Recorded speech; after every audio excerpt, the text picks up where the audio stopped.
अस्सलाम वालेकुम, welcome to Mariam's kitchenette. उम्मीद है आप सब खैरियत से होंगे।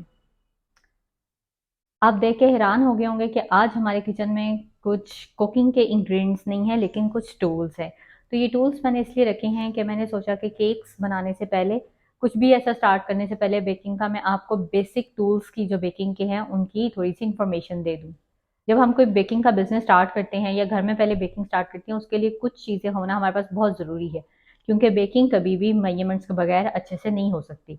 हम अपने रेगुलर खाने में तो अपनी मर्जी से नमक मिर्च मसाले ऐड कर सकते हैं, प्याज टमाटर भी ऐड कर सकते हैं, पर बेकिंग में हम 1/4 टीस्पून भी चीज़ों को चेंज नहीं कर सकते। हमारे इंग्रेडिएंट्स मेजरमेंट होना बहुत ज़रूरी है।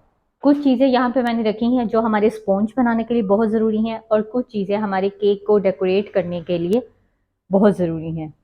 फ्रॉस्टिंग के लिए हमारे पास टूल्स का होना बहुत ज़रूरी है, और अगर हम प्रोफेशनल तरीके से केक्स को बनाना चाहते हैं कि वो अच्छे से स्पॉन्ज हमारे राइज हों, उसके लिए भी हमारे पास अपने प्रोफेशनल टूल्स होना बहुत ज़रूरी है।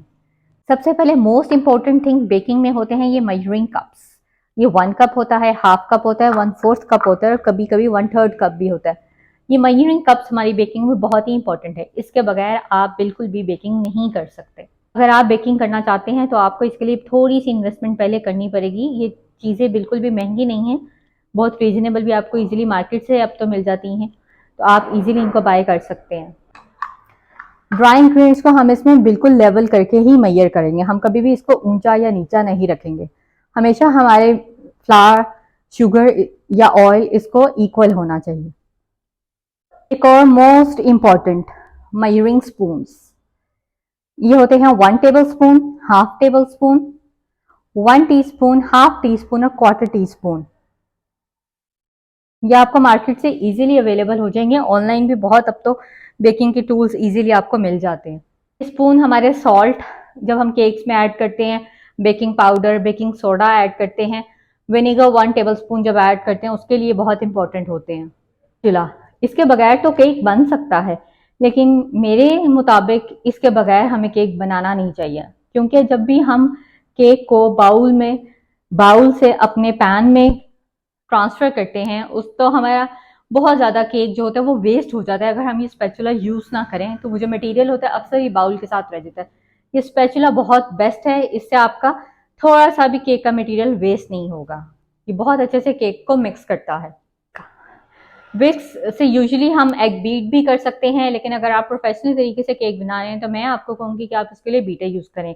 मैं अपनी बेकिंग में विस्क को यूज़ करती हूँ। जब मैं ड्राई इंग्रेडिएंट्स को मिक्स करती हूँ, फ्लावर को, baking powder, baking soda, salt, या फ्लावर के साथ कोको पाउडर का मिक्स करती हूँ, तो मैं ज़रूर विस्क यूज़ करती हूँ। स्पून या फोक से उस तरह से ड्राई इंग्रेडिएंट्स मिक्स नहीं होते।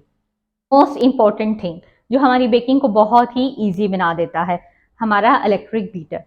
वैसे तो आप हैंड विक्स यूज कर सकते हैं और उसको विक्स कर सकते हैं, लेकिन अगर आपने एक केक बनाना है तो उसके लिए तो ठीक है, लेकिन अगर आपको बल्क में ऑर्डर आए तो आपको उसके लिए इलेक्ट्रिक का बीटर का होना बहुत ज़रूरी है। इलेक्ट्रिक बीटर से आप बहुत अच्छे से क्रीम को whip कर सकते हैं, एग को बीट कर सकते हैं। मोस्टली जो हमारे केक्स होते हैं वो बीटर से ही बनते हैं। फ्लावर को स्टेन करने के लिए इसका होना बहुत ज़रूरी है। या आपको कप्स की शेप में भी मिल जाता है, इस तरह छानने की तरह भी मिल जाता है। कहते हैं कि फ्लावर को अगर आप 3 टाइम्स करें तो इसमें से गुजारें तो आपका जो केक होता है वो बहुत लाइट और फ्लफी बनता है। अक्सर हमें लगता है कि यार हमारा मैदा तो बहुत क्लियर है और कोको पाउडर में भी कोई लंप नहीं है, पर अक्सर हमारे केक्स में कभी कभी लंप्स इसी तरह ड्राई रह जाते हैं। उसके लिए आपको ये यूज़ करना बहुत ज़रूरी है। ये इम्पॉर्टेंट टूल नहीं है, अगर आप चाहें तो आप ले सकते हैं। आपने अपने पैन को इसे ग्रीस करना है। अगर आपके पास ये नहीं है तो आप अपनी फिंगर से भी ऑयल के 1-2 ड्रॉप्स लगा के अपने पैन को अच्छे से ग्रीस कर सकते हैं। अब हम आ जाते हैं जो हमारे टूल्स रह गए हैं, वो हैं हमारे, ये थे हमारे टूल्स केक को बनाने के लिए। अब हम उन टूल्स की बात करते हैं जो मोस्ट इंपॉर्टेंट है हमारी फ्रोस्टिंग के लिए। किसी भी किस्म की फ्रोस्टिंग के लिए उसका होना बहुत ज़रूरी है। मैं यहाँ पे आपको जो टूल्स बता रही हूँ वो मोस्टली बटर केक और क्रीम केक्स में यूज होते हैं। फॉन्डेंट के टूल्स बहुत डिफरेंट होते हैं, वो थोड़े एक्सपेंसिव भी होते हैं। सबसे पहले ये नाइफ्स, स्ट्रेट नाइफ्स होती हैं, ये बिल्कुल भी शार्प नहीं होती हैं, लेकिन इनके बगैर आपका केक की अच्छी सी फ्रॉस्टिंग नहीं हो सकती। बटर क्रीम केक हो या क्रीम केक हो, फ्रेश क्रीम केक हो, इसके लिए इन दोनों का होना बहुत ज़रूरी है।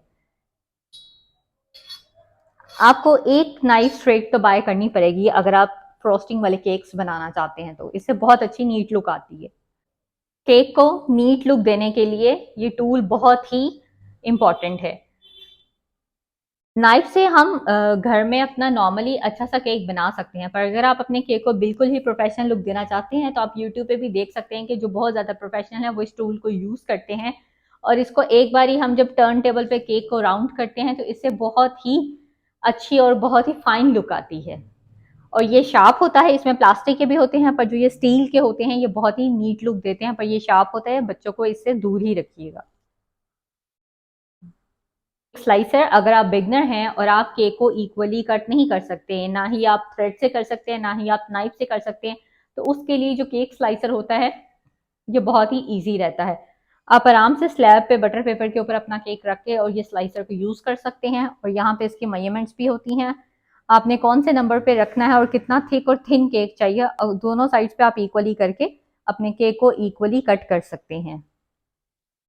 हम मिनी केक्स बना रहे हैं तो उसके लिए हम बहुत ज़्यादा बड़ी नाइफ को इस तरह से यूज़ नहीं करते हैं, उसके लिए हमें इस तरह की मिनी नाइफ्स चाहिए होती हैं।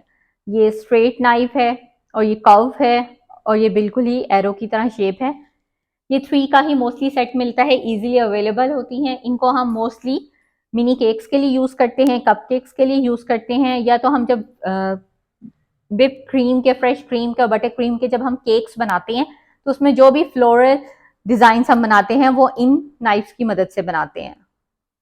ये हमारी बहुत ही बेसिक से इंफॉर्मेशन की वीडियो, अगर आपको इस तरह की वीडियोस अच्छी लगती हैं तो आप मुझे ज़रूर बताइएगा। नेक्स्ट टाइम मैं इस तरह की और बहुत सी वीडियोस आपके लिए लेकर आऊँगी।